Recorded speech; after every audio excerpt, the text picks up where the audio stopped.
Bonjour à tous et bienvenue à l'écoute de l'extrait du livre de Marilyn Gomez, Comment sortir du burn-out, un guide pratique aux éditions d'Hervy, lecture par Sandra Audibert. Introduction. Ce sont les épreuves qui nous révèlent. Elles nous mettent au défi de nous dépasser et de nous voir dans notre propre réalité. Philippe Osnay.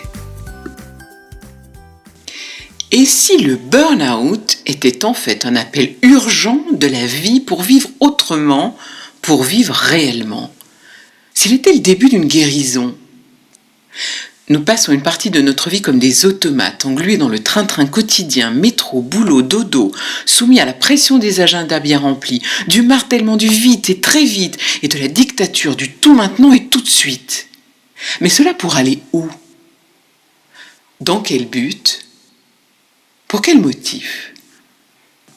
Nous vivons une époque où il est presque honteux d'avoir du temps libre. Pourtant, le temps pour soi est l'une des meilleures choses de notre existence. Avoir le temps d'être, simplement.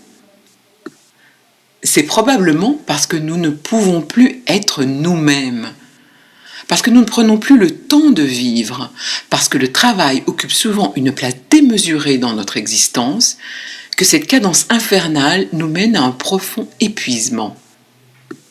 Dans ce rythme effréné, un beau jour, les événements nous conduisent à franchir un seuil critique. C'est le burn-out.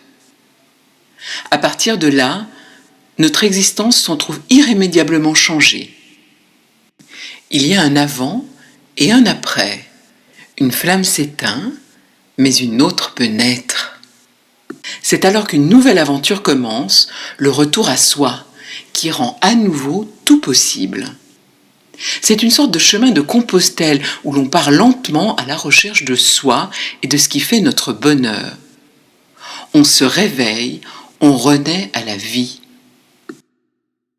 Mais comment expliquer que le travail et le rythme excessif de notre quotidien nous aient fait basculer dans une véritable maladie, ou mal à dit?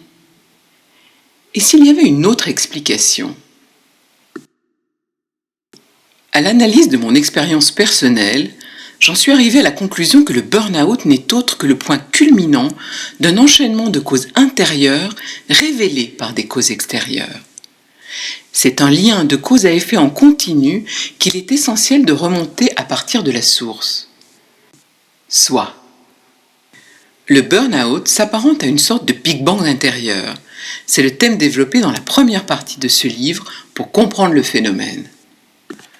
Dans la deuxième partie, où seront abordées les causes extérieures, je mettrai l'accent sur les moyens de les reconnaître et de les comprendre, car elles apportent des éléments de réponse à notre cheminement.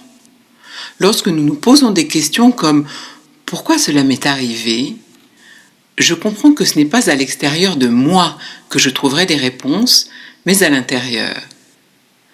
Je la résumerai ainsi. De connais-toi toi-même à l'ouverture au monde. Comment sortir du burn-out n'est pas une recette miraculeuse.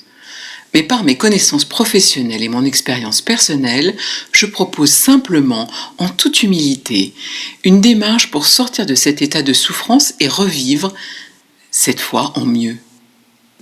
Tout ce que nous expérimentons dans la vie a pour vocation à nous conduire à la rencontre de nous-mêmes. Nous devons chercher à vivre, à nous accepter. C'est seulement de cette façon que nous pouvons aller au-delà de ce que nous sommes déjà. La vie est un chemin de libération intérieure où rien n'est hasard. C'est en franchissant l'impasse que les portes du soi s'ouvrent. Et pendant ce voyage, assurez-vous de ne pas passer à côté de la beauté et trouver le trésor caché. Toute expérience nous permet de vivre, ressentir et libérer des émotions. C'est pourquoi nous évoquerons les plus significatives, puisqu'elles occupent une place centrale. Sortir du burn-out, c'est aussi comprendre à mieux maîtriser ses émotions. Les regarder en face au lieu de les refouler, les accueillir et les comprendre au lieu de les fuir. Mais c'est également apprendre à revenir aux fondamentaux. À prendre soin de soi, apprendre à poser ses limites et commencer à redécouvrir les joies de la vie.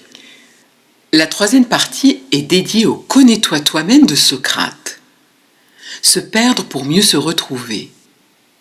Si à première vue c'est le néant, paradoxalement, nous retrouvons l'énergie nécessaire pour revenir à la vie. Mieux se connaître, laisser émerger ses désirs et apprécier sa vraie valeur est fondamental pour ne plus dépendre de la reconnaissance extérieure. Dès qu'elle fait partie de nous, la confiance en soi est renforcée et nous arrivons à nous ouvrir à nouveau aux autres et au monde. Parce que c'est une expérience qui fait bouger toute notre structure et nous amène faire un long voyage à l'intérieur de soi, tout change.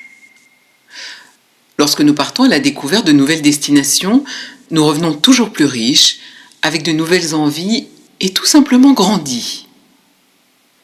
C'est ce que nous verrons ensemble dans les 2 dernières parties. Le nouveau départ qui nous amène aussi loin que nos rêves. Une vie sur le chemin du bonheur. Merci pour votre écoute attentive et retrouvez Comment sortir du burn-out, un guide pratique de Marilyn Gomez aux éditions d'Hervy.